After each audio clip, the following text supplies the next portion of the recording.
Hi అండి. ఇప్పుడు ఎక్కడ చూసినా ఒక రెసిపీ బాగా వైరల్ అవుతుంది కదా! ఆ రెసిపీ నేను ఇప్పుడు ట్రై చేయాలనుకుంటున్నాను. ఆ రెసిపీ నేమ్ కూడా నేను చెప్పాల్సిన అవసరం లేదు. నా చేతిలో ఎగ్స్ అండ్ తడక పాన్ చూస్తే ఈ పాటికే మీకు అర్థమైపోయి ఉంటది. అదేనండి బాయిల్డ్ ఎగ్ ఆమ్లెట్ ట్రై చేయబోతున్నా. ఒక బౌల్లో 2 ఎగ్స్ ని పగలగొట్టుకొని అందులో ఉప్పు, పసుపు వేసి బాగా బీట్ చేసుకొని సైడ్ కి పెట్టేశాను. ఇంకా తడక పాన్ లో కొంచెం ఆయిల్ వేసుకొని బాయిల్డ్ ఎగ్ వేసేసుకొని ఆ 2 గుడ్లు పగలగొట్టుకుంది వేసేసి పైన కొంచెం కారము, ఉల్లిపాయ ముక్కలు, కొత్తిమీర వేసేసుకున్నాను. అందులో అన్ని వేసేసరికి తడక పాన్ కొంచెం ఖాళీగానే ఉండేది.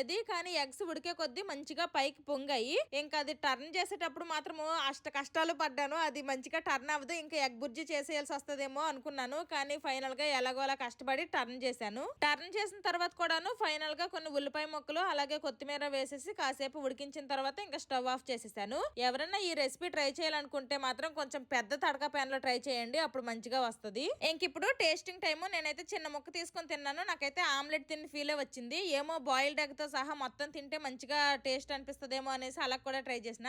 అలా కూడా నాకేమీ పెద్ద వావ్ అనేలాగా అనిపించలేదు. ఇంకా తర్వాత మా పిల్లలకు కూడా పిలిచి వాళ్ళకు కూడా తినిపించాను. వాళ్ళైతే ఆమ్లెట్ అనుకొని తినేశారు. కునాఫా చాక్లెట్ చేయడంలో వెనకపడ్డా అని ఈ రెసిపీ త్వరగా ట్రై చేశాను. టేస్ట్ అయితే ఓకే. Bye bye.